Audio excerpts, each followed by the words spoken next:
함께 하나님의 말씀 보겠습니다. 예레미야서 50장 21절에서 32절까지 말씀입니다.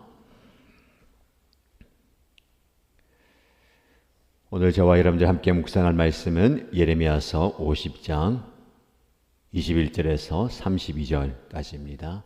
함께 읽겠습니다. 너는 무라다임 땅으로 쳐 올라가고 북옷 주민이 사는 곳으로 쳐 올라가거라. 너는 그들을 칼로 쳐 죽이고 뒤쫓아가서 남김없이 진멸시켜라. 내가 너에게 명한 모든 것을 그대로 하여라. 나 주의 말이다.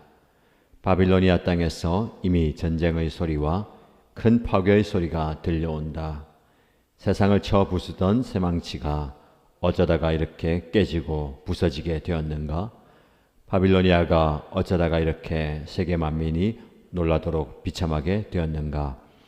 바빌로니아야, 내가 너를 잡으려고 올무를 놓았는데 내가 그것도 모르고 거기에 걸리고 말았구나. 네가 나에게 대항하였기 때문에 피하지 못하고 붙잡힌 것이다.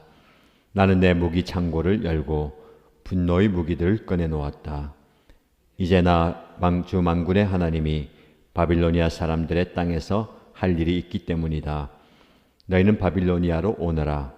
멀리서부터 몰려오너라. 그 나라의 곡식 창고들을 열어 젖혀라. 전리품을 낫가리처럼 쌓아놓고 완전히 진멸시켜라. 그 나라에 아무것도 남겨놓지 말아라. 황소 같은 자들을 모조리 쳐 죽여라. 그들을 도살장으로 데려가거라. 그들에게 화가 미쳤다. 그들의 날, 그들의 벌 받을 때가 닥쳐왔기 때문이다. 저 소리를 들어보아라. 바빌로니아 땅에서 도망하여 빠져나온 사람들이 주 우리의 하나님께서 복수하셨다고, 그의 성전을 부순 자들에게 복수하셨다고 시온의 소식을 전하고 있다. 너희는 활 쏘는 사람들을 불러다가 바빌론을 쳐라. 그들이 이스라엘의 거룩한 하나님 주 앞에서 오만하게 행동하였으니 너희는 바빌론 도성을 포위하고 쳐라. 아무도 빠져나가지 못하게 하여라. 너는 그들의 소행대로 보복하여 주어라. 그들이 하였던 것과 똑같이 너희도 그들에게 갚아 주어라. 그러므로 그날에는 바빌로니아의 젊은이들이 광장에서 쓰러져 죽고 모든 군인이 전멸을 당할 것이다. 나 주의 말이다. 나 만군의 주의 말이다. 너 오만한 자야, 내가 너를 치겠다. 너의 날 곧 내가 벌을 받을 때가 왔다. 오만한 자가 비틀거리다가 쓰러져도 일으켜줄 사람이 아무도 없을 것이다. 그때 내가 바빌로니아의 성읍에 불을 질러 바빌로니아의 주변까지 다 태워버리겠다. 아멘. 오늘도 하나님의 능력의 말씀을 통해서 주시는 은혜와 힘을 얻게 되고요. 말씀을 통해 영적 깨달음을 받는 복된 시간 되기를 바랍니다. 바빌로니아에 대한 심판의 그 강도와 내용이 아주 무섭게 표현됩니다. 모든 것들이 다 파괴되고 진멸되고 사라집니다. 그만큼 하나님의 심판의 강도가 크다는 겁니다. 하나님의 진노의 손길과 진노의 화가 바빌로니아에게 미치게 되는 겁니다. 바빌로니아 또한 하나님의 손에 쓰임받는 도구였지만 그 도구가 스스로 주인이 되려고 할 때에 이런 화가 미치게 되는 겁니다. 저와 여러분의 인생도 마찬가지입니다. 항상 우리는 하나님의 손에 들림받은 도구입니다. 내가 주인이 되려고 할 때에 그 인생은 망하게 되는 겁니다. 하나님 손에 붙들려서 하나님의 뜻에 맞게 쓰임받는 존재, 이것이 복이며 이것이 사명이고 존재 이유입니다. 어떻게 보면 우리는 그런 항상 교만의 여지가 있어요. 이 땅에 만들어진 모든 것들은 사람의 편리를 위해서 만든 겁니다. 그래서 우리가 그걸 사용하잖아요. 쓰고 있잖아요. 그러다 보니까 사람마저도 하나님마저도 그 사물을 대하듯이 대할 때가 많이 있습니다. 쉽게 말해서 자동차는 나의 편의와 나의 안전을 위한 교통수단이잖아요. 그걸 잘 활용합니다. 그뿐만 아니라 내가 쓰고 있는 모든 것들이 그래요. 그러다 보니까 내가 만나는 사람마저도 나의 유익과 나의 필요를 위한 수단처럼 대할 때가 있다는 겁니다. 조심스러운 부분입니다. 이게 교만의 모습이에요. 하나님을 대할 때도 그렇게 되는 겁니다. 하나님도 나의 뜻을 이루기 위한 수단이 되면 안 되는 것이죠. 입장이 바뀌어야 됩니다. 내가 주인 같지만 주인은 하나님이십니다. 나도 또한 하나님께 쓰임받는 존재로서 내가 제대로 잘 쓰임받고 있는가를 항상 살펴보아야 됩니다. 그렇지 않으면 바빌로니아처럼 스스로 높아져 버리는 겁니다. 하나님은 그것을 꺾으시죠. 23절 말씀에 세상을 쳐서 부수던 쇠망치가 어쩌다가 이렇게 깨지고 부서지게 되었는가. 어느 누구도 대항할 수 없었던 강력한 쇠망치가 바빌로니아였습니다. 그 쇠망치를 한번 휘두르면 어떤 나라든 나가 떨어지니까 스스로 내가 이런 능력이 있구나, 이런 존재구나 라고 착각하는 겁니다. 하나님의 손에 붙들린 쇠망치가 힘이 있는 거잖아요.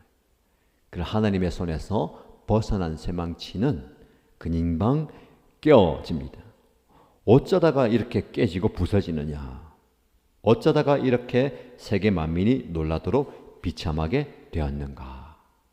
하나님의 손을 떠난 번영, 하나님을 등진 채 얻게 되는 형통은 비참함입니다. 그러나 인간은 그것을 추구합니다. 그 형통과 번영을 추구하면서 그것을 얻기 위해서 얼마나 노력하는지 모릅니다. 또 그것을 부러워해요. 그리고 그것을 우러러봅니다. 그렇지 않습니다. 우리는 이 세상을 보면서 강력한 쇠망치를 보아야 되지만 그 쇠망치를 붙들고 있는 휘두르는 하나님의 손길을 함께 볼 수 있어야 합니다. 여러분 오늘 살아가시면서 여러분들이 무엇을 보고 있습니까? 강력한 나라, 강력한 권력, 그 권력을 휘두르는 어떤 공동체와 개인만 보면 안 되고 그들 넘어서 역사하시는 하나님의 손길, 더 큰 걸 보아야 됩니다. 이 전체의 운행과 세상의 섭리를 주관하시는 하나님을 보게 된다면 우리가 절대로 교만할 수가 없습니다. 왜? 그걸 보지 않기 때문에 애써 그분의 손길을 외면하기 때문에 교만해지는 겁니다. 그래서 하나님은 24절 말씀에 네가 나에게 대항하였기 때문에 이런 결과를 초래한다. 하나님과 대항한다. 여러분 사람이 높아지다 보면 하나님과 맞서려 하는 겁니다. 이것이 교만의 결과입니다. 교만은 숨길 수 없는 인간 본성의 표현이에요. 항상 우리 안에서 그것이 드러납니다. 그것이 발현되고 그것이 우리를 이끄는 힘이 될 때가 많이 있습니다. 조그마한 힘을 가지면 사람이 그 힘을 믿고 교만해지는 거예요.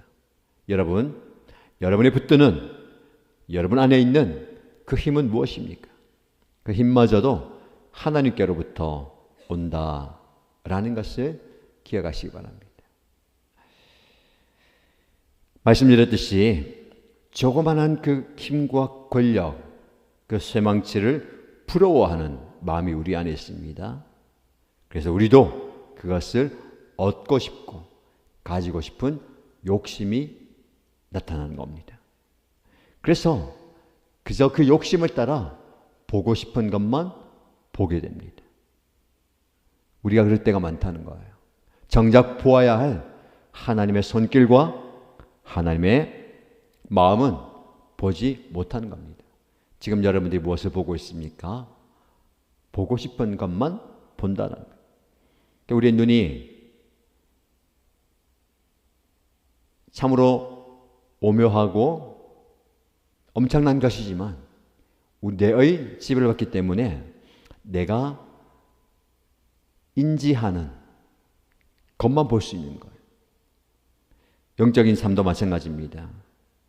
욕심에 사로잡혀 있다면 그 욕심에 지배받고 있고 욕심이 따르는 추구하는 것만 보게 되는 겁니다. 세상에 좋은 것들만 보고 있다면 영적인 감각이 무뎌졌다라는 것을 기억하시기 바랍니다. 우리의 오감이 육체적인 세상적인 것들에만 묶여 있어서 육체적인 것에만 반응하는 것이 아니라 영적인 것에 반응할 수 있으면 좋겠습니다. 하나님께서 우리에게 그런 엄청난 감각을 주셨는데 육체적인 감각만 경험하지 말고 영적인 감각을 키워 가야 되겠습니다. 계속해서 하나님은 이 바빌로니아를 심판하실 때에 28절 말씀에 그의 성전을 부순 자들에게 복수하셨다라고 시온의 소식을 전하고 있다.